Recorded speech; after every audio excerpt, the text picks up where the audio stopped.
और सहगल साहब, जाहिर तौर पर एक पीर प्रेशर जिसे कहा जाता है इंग्लिश में, वो पीर प्रेशर जो है वो भी पाकिस्तान के ऊपर पड़ता हुआ नजर आएगा इस युद्ध अभ्यास से। भले ये युद्ध अभ्यास जो है वो भारतीय सीमाओं में हो, लेकिन पाकिस्तान की सीमा में इसका खासा असर, इसकी खासी गर्जना जो है वो देखने को मिलेगी। देवनाथ जी, मैं आपका रुख करूंगा और भारत की जो एक्ट ईस्ट नीति है, जो पॉलिसी है, उसके बारे में बात करूंगा मैं। एक्ट ईस्ट जो नीति है उसके बाद क्या बदलाव आप इस वक्त देख रहे हैं भारत की रक्षा नीति में? अभिषेक, इसमें कोई शक नहीं है कि भारत जो है एक्ट वेस्ट और एक्ट ईस्ट दोनों तरफ काम कर रहा है। विदेश मंत्रालय ने कह दिया है कि हम पूरब में बांग्लादेश से शुरू करके, म्यांमार से शुरू करके, मलेशिया, सिंगापुर और वियतनाम, कंबोडिया, लाओस तक मित्रतापूर्वक संबंध बनाएंगे और सभी देशों तक हम एक हाईवे भी बनाएंगे भविष्य में, ताकि इंफ्रास्ट्रक्चर डेवलपमेंट में मदद मिले। अब जहां तक एक्ट वेस्ट की बात है, डेफिनेटली भारत चाहेगा कि गुजरात से लेकर इजराइल तक, यानी अरब सागर से लेकर भूमध्य सागर तक भारत की पहुंच बनी रहे। लेकिन हम चाहते हैं कि इस एरिया में सबसे बड़ा डेवलपमेंट जो हम करना चाहते हैं, जिसमें कि पाकिस्तान हमें मदद नहीं कर रहा है, कोऑपरेट नहीं कर रहा है, कि एक तरह का समुद्री हाईवे बनेगा जो कि भारत से शुरू होगा, गुजरात से शुरू होगा, बॉम्बे से शुरू होगा, समुंदर से सामान चला जाएगा सऊदी की तरफ, ओमान, बहरीन, और वहां से लैंड रूट से वो चला जाएगा सऊदी को क्रॉस करते हुए, जॉर्डन को क्रॉस करते हुए इजराइल तक।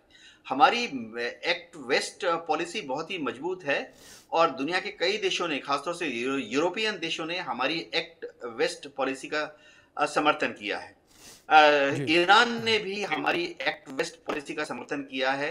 हमने जो चवाहर पोर्ट में ईरान की मदद से एक बंदरगाह डेवलप किया है, वहां से भविष्य में जो हाईवेज बनाने का प्लान है, वो सेंट्रल अफगानिस्तान के रास्ते से होते हुए सेंट्रल एशियन रिपब्लिक्स जैसे कि किर्गिस्तान, उज्बेकिस्तान, कजाकिस्तान की तरफ जाएगी और आगे रूस तक गवादर पोर्ट से, चबहार पोर्ट से जो सड़क जाएगी वो आगे रूस तक जाएगी जी। लेकिन पाकिस्तान जो है इसमें अड़चने डाल रहा है। अभिषेक, मैं बता दूं कि पाकिस्तान जो है थोड़ा इस एक्सरसाइज से घबराया इसलिए भी हुआ है कि पाकिस्तान की जो फौज है इस वक्त पूरे पाकिस्तान में ही बटी हुई है। आधी पाकिस्तान की फौज जो है वो बलूच लड़ाकों से लड़ रही है बलूचिस्तान में, आधी पाकिस्तान की फौज लड़ रही है खैबर पख्तूनख्वा में टीटीपी के साथ, बाकी पीओके उनके आउट ऑफ कंट्रोल हो जा रहा है। तो काफी बड़ी तादाद में पाकिस्तान आर्मी को अपनी फौजों को पीओके, गिलगित, हुंजा, चित्राल की तरफ डिप्लॉय करना पड़ रहा है। और तो और सिंध में भी खलबली की आवाज आती है। तो पाकिस्तान की आर्मी जो है इतनी जमीन पर 5 दिशाओं में ऑपरेट कर रही है। जो उनके पास थोड़ी बहुत फौज बची है वो उन्होंने हमारे भारत के बॉर्डर पर एलओसी पर लगा दी है। तो ऐसी हालत में अगर पाकिस्तान की बची कुची फौज अगर कश्मीर बॉर्डर पर एलओसी पर तैनात है, और ऐसी हालत में अगर भारत अभी सर क्रीक की तरफ, गुजरात और कच्छ की तरफ खलबली पैदा करता है, कराची की तरफ खलबली पैदा करता है, तो पाकिस्तान के पास कुछ बचा ही नहीं। हम बात करते हैं जैसे उनका बहावलपुर का जो उनकी छावनी है, या कराची में जो उनकी छावनी है, उसमें जितनी फौजें हैं वो थिन आउट हो गई हैं, क्योंकि उन सब डिवीजन से एक एक ब्रिगेड निकालकर, सारे ब्रिगेड से एक एक बटालियन निकाल के उनको आस्ते आस्ते ले जा रहे हैं बलूचिस्तान की तरफ। तो ऐसे में उभय पक्ष जो पाकिस्तान जो है वो भारत के डिप्लॉयमेंट से थोड़ा सकपका गया है। लेकिन अभिषेक, मैं आपको बताना चाहता हूं, पृष्ठभूमि समझनी चाहिए, दर्शकों को भी बहुत समझना चाहिए कि उभय पक्ष के डीजीएमओ आपस में कॉन्फिडेंस बिल्डिंग मेजर्स के तहत आपस में बात करते हैं हर रोज। और अंडरस्टैंडिंग ये है कि जब हम अपनी फौजों को एक्सरसाइज के लिए डिप्लॉय करते हैं, इसी तरह से पाकिस्तान जब अपनी फौजों को भारत की तरफ एक्सरसाइज के लिए डिप्लॉय करता है, तो उभय पक्ष के जो डीजीएमओ हैं वो पहले से ही उसकी इंफॉर्मेशन दे देते हैं कि कौन सी फॉर्मेशन किस संख्या में किस जगह पर डिप्लॉय हो रही है, ताकि गलती से युद्ध ना छिड़ जाए। ऐसा ना हो कि हमारी एक देवनाथ जी, जिस तरीके से आपने जिक्र किया, जाहिर तौर पर इस पूरी ड्रिल का जो असर है वो पाकिस्तान में तो देखने को ही मिल रहा है। सहगल साहब, अगर इस असर को लेकर बात करें, पाकिस्तान भले ही कितना भी कुछ कहे, कितनी भी गीदड़ भपकियां दे, लेकिन पाकिस्तान के अंदर जो भारतीय सेना का डर है वो साफ तौर पर देखने को मिलता है। और ये रिपोर्ट भी जिस तरीके से अब निकलकर सामने आ रही, इसी बातचीत के दौरान ये रिपोर्ट जो मुझे मिली है, जिसमें यह कहा जा रहा है कि पाकिस्तान ने जो भारतीय सेना की ये ड्रिल है, ये पूरी एक्सरसाइज है, उसको ध्यान में रखते हुए अपने हवाई क्षेत्रों पर प्रतिबंध लगा दिया है। इसमें किसी प्रकार का कोई शक नहीं, जैसे कि मैंने पहले कहा है, पाकिस्तान कंप्लीटली रटल है, कंप्लीटली जी। बौखला गया है। वो नहीं जानता कि हिंदुस्तान वास्तव में क्या करेगा। लेकिन जैसे कि मैंने कहा, अगर हिंदुस्तान का इतिहास देखो तो हिंदुस्तान कभी भी पहल नहीं करता। हम किसी भी हालत में पाकिस्तान के ऊपर हमला नहीं करने जा रहे।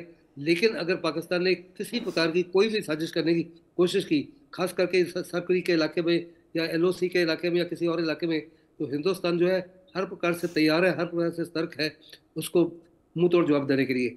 वास्तव में आपने बिल्कुल सही कहा कि पाकिस्तान जो है इतना बौखला गया है कि उसने अपने सिंध इलाके में और पंजाब के इलाके में एयर फ्लाइट्स को भी बैन कर दिया है। उनमें भी काफ़ी ज़्यादा रोक लगा दी है, जबकि हिंदुस्तान में इस माफी की किसी प्रकार की कोई प्रोविजन नहीं है।